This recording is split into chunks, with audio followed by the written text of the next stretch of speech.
दोस्तों, मैं रामनिका गांधी, मैं होम्योपैथिक विशेषज्ञ हूँ। आजकल बहुत ही कॉमन समस्या है नेजल पॉलिप का। नेजल पॉलिप इतनी ज़्यादा मात्रा में हमारे पास पेशेंट आते हैं और बोलते हैं लगातार मुझे कभी कभी दौरा पड़ता है, छींक आने लगते हैं, नाकों में सरसराहट महसूस होता है और जब सरसराहट होती है तो नाक से आँख से पानी निकलना शुरू हो जाते हैं। कभी कभी तो ऐसा होता है कि सांस लेने में भी दिक्कत महसूस होती है। वैसे तो मुझे सर्दी ज़्यादा नहीं होती, लेकिन अचानक कुछ दिनों पर मुझे इस तरह की छींकें आती है, सर्दी महसूस होती है और बहुत ज़्यादा बेचैनी महसूस होती है। और कभी डस्ट में चले गए या थोड़ी सूखी ठंड लग गई, ठंडी हवा लग गई तो यह समस्या उभर कर आ जाती है। ऐसी समस्याएं बिल्कुल कॉमन हो गया है आजकल के माहौल में। जैसा कि इतने सारे पेशेंट आते हैं तो हमने बहुत सोचा, इसके विषय में बहुत विचार किया और इससे निष्कर्ष यह निकला कि आजकल की जो हमारी खान पान की स्थिति है, आजकल का जो पॉल्यूशन है, जो बहुत ज़्यादा व्यक्तियों को परेशान करता है, आपको एलर्जी की तरफ ले जाता है।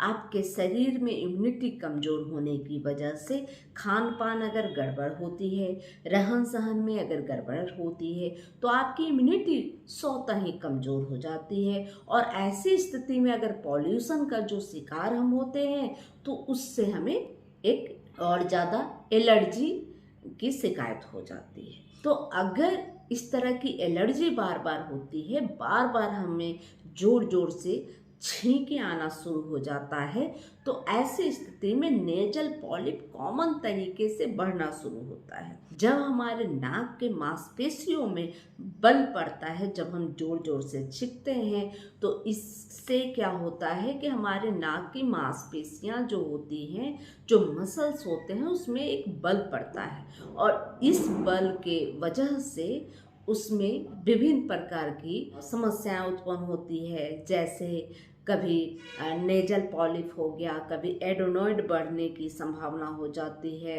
और कभी कभी यह जो एलर्जी से जब सर्दियां पैदा होती है तो वो हमारे जो साइनोसाइटिस है उसमें साइनस की समस्या हो जाती है, उसमें म्यूकस डिस्चार्ज होने लगता है, ईयर के जगह में म्यूकस भर जाता है। तो ऐसी समस्याएं उत्पन्न आजकल बहुत होती है और बहुत सारे लोग, बहुत सारे इससे परेशान होते हैं। तो आज मैं सोची कि क्यों न इस विषय पर एक विस्तृत जानकारी दी जाए। सबसे पहले आप पौष्टिक भोजन लें।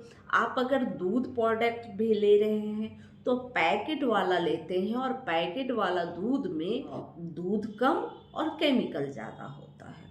आप जो सब्जियां लेती हैं उसमें भी, सब्जियों में भी बहुत सारे केमिकल का उपयोग किया जाता है। जो फल फ्रूट लेते हैं उसमें भी बहुत सारे केमिकलों के माध्यम से उसे पकाया जाता है, उसे सुरक्षित रखा जाता है और आप तक पहुंचने में, जिसे ज़्यादा समय लगने पर भी वो खराब नहीं होते। तो इन सब केमिकलों की वजह से आपके खान पान का तो स्थिति वैसे ही गड़बड़ है, साथ में जो पॉल्यूशन बढ़ा है, डस्ट की मात्रा ज़्यादा बढ़ रही है माहौल में, तो इसकी वजह से भी आपको साइनोसाइटिस, नेजल पॉलिप, एलर्जी, बार बार जुकाम होना, यह सब समस्या आम हो गया है। तो अगर आपको बार बार छींकें आती है तो आप एलियम सटावा लें।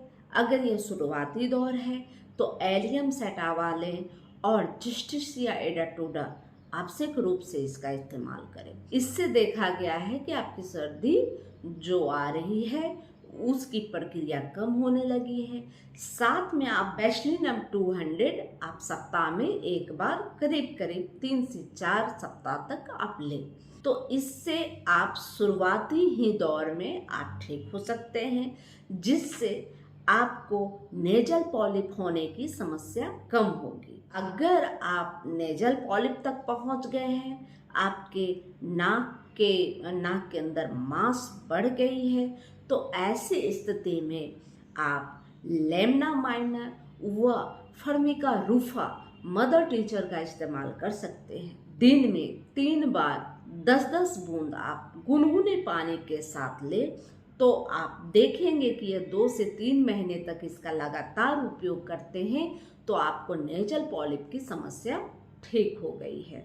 इसलिए लेमना माइनर को आप दिन में 3 बार ले सकते हैं। फर्मिका रूफा मदर टीचर को आप दिन में 2 बार लें गुनगुने पानी के साथ, और दोनों दवाई को लेने के बीच में कम से कम 15 मिनट की गैप दें। तो ऐसी स्थिति में आपका नेजल पॉलिप पूर्णतः ठीक हो सकता है। साइनोसाइटिस हो गई है, अगर आपको यानी कि आपको जो साइनस मेम्ब्रेन है जहाँ पर एयर जमा रहता है, वहाँ पर म्यूकस बढ़ जाने को साइनोसाइटिस बोलते हैं। तो ऐसी स्थिति में अगर आपको साइनस हो गई है तो आप नक्स भूमिका रात्रि में आवश्यक रूप से ले। नक्स भूमिका 200 आप कुछ दिनों तक आप लेते रहें।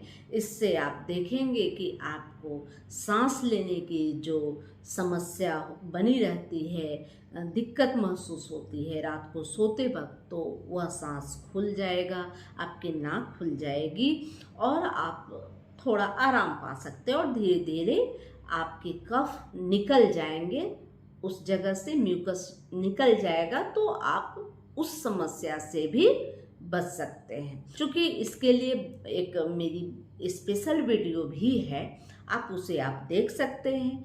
लेकिन यह मैं एक कॉमन जो समस्या है और इसकी जो कॉमन ट्रीटमेंट है उसके विषय में मैं बताई हूँ। सबसे अच्छा आपको जस्टिसिया एडाटोडा मदर टीचर का इस्तेमाल 2 महीने तक आप आवश्यक करें। अगर आपको बहुत ज़्यादा म्यूकस बनता है, बहुत जल्दी सर्दी जुकाम होते हैं, बहुत ज़्यादा खांसी से परेशान रहते हैं, तो ऐसे कंडीशन में जस्टिसिया एडाटोडा बेहतरीन दवा है आपको पूर्णतः स्वस्थता की तरफ ले जाने के लिए। तो अगर यह जानकारी अच्छी लगी तो आप लाइक जरूर करें, सब्सक्राइब करें, बेल आइकन जरूर दबाएं। आपको किस बीमारी के विषय में और ज़्यादा जानकारी चाहिए हेल्थ से रिलेटेड, तो आप कमेंट कर सकते हैं। जय हिंद, जय भारत, धन्यवाद।